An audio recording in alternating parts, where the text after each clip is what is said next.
Amazing. So then there's this interview with Mike Huckabee, and he goes, "You look great. I understand you lost 100 pounds. What did you do? Get divorced?" I'm kidding, of course. Yes.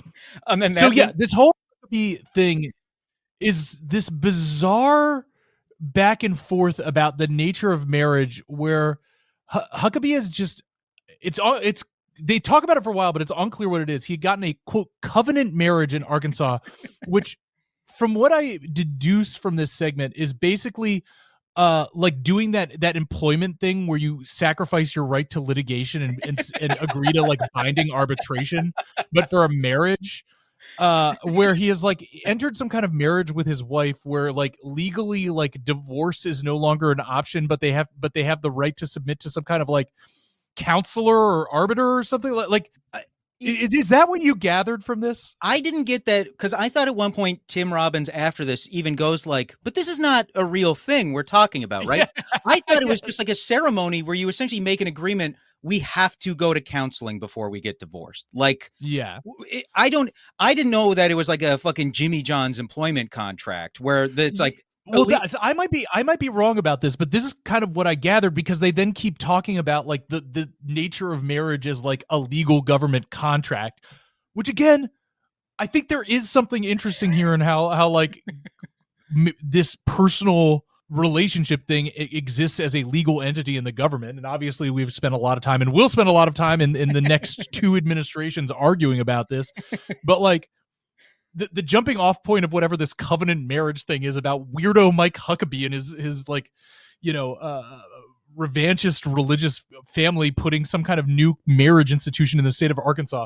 I had trouble following what exactly was going on here. They don't ever fully explain what a fucking covenant marriage is. And they just sort of argue about this thing, because I guess Arkansas has an insanely high divorce rate.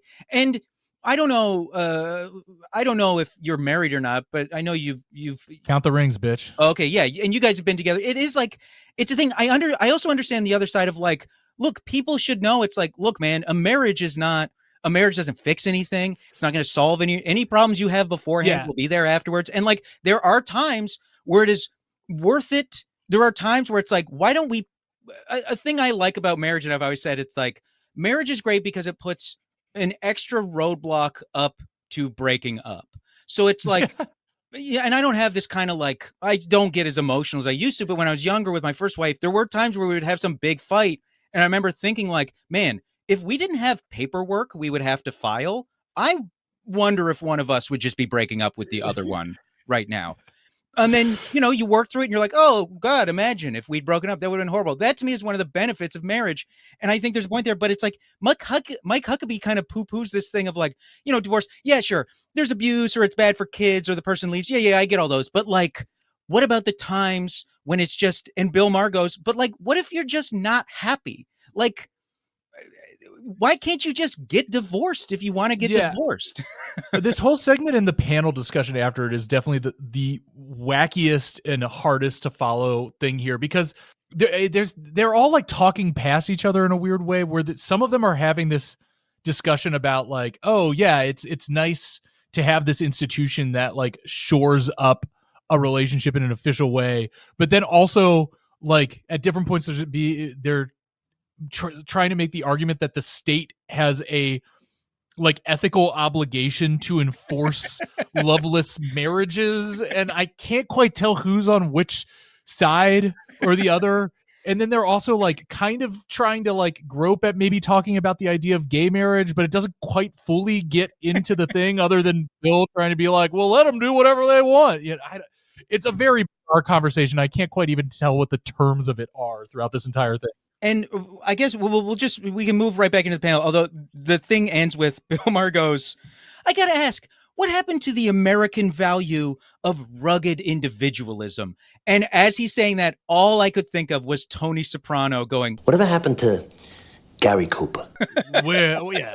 I also want to say that Huckabee gets the only joke in this episode that actually makes me laugh out loud, which is, let me see this. Oh yeah.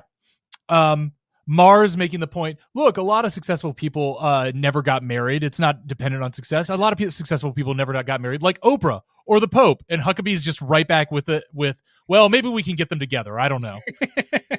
That was the thing. David Foster Wallace, I think it was him when he was covering the 2000 campaigns.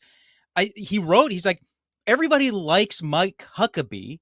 All the press like Mike Huckabee personally. He's very funny. He's really, pleasant guy, fun to be around, but everybody's also afraid of him. So nobody wants to cover him too glowingly because he's scary, what he fundamentally believes. They continue this discussion into the panel. Oh, and it's, again, this whole thing, it's like so clear this is just Bill Maher's pet thing. He just hates marriage. It irritates him. He's like, why am I persecuted against as a single person? Why am I made to feel bad because I'm single? And Mike Huckabee is like, nobody's doing that. Like, nobody's doing that to you. Nobody's trying to discriminate against you. That then bleeds into the next conversation about it. Just to start, I will say, when they go back to the panel, they're talking about, essentially love is love. And Bill Maher is like, Mary Kay Letourneau 10 years ago, and Soon Yi and Woody Allen, everybody was like, these people. Well, 10 years later, they're still together. Maybe they knew something that we didn't know because you can't quantify or legislate love. And then of all people, Tucker Carlson goes, well, those specific examples, those are about how it's bad to have sex with children. And it's like, of all the guys.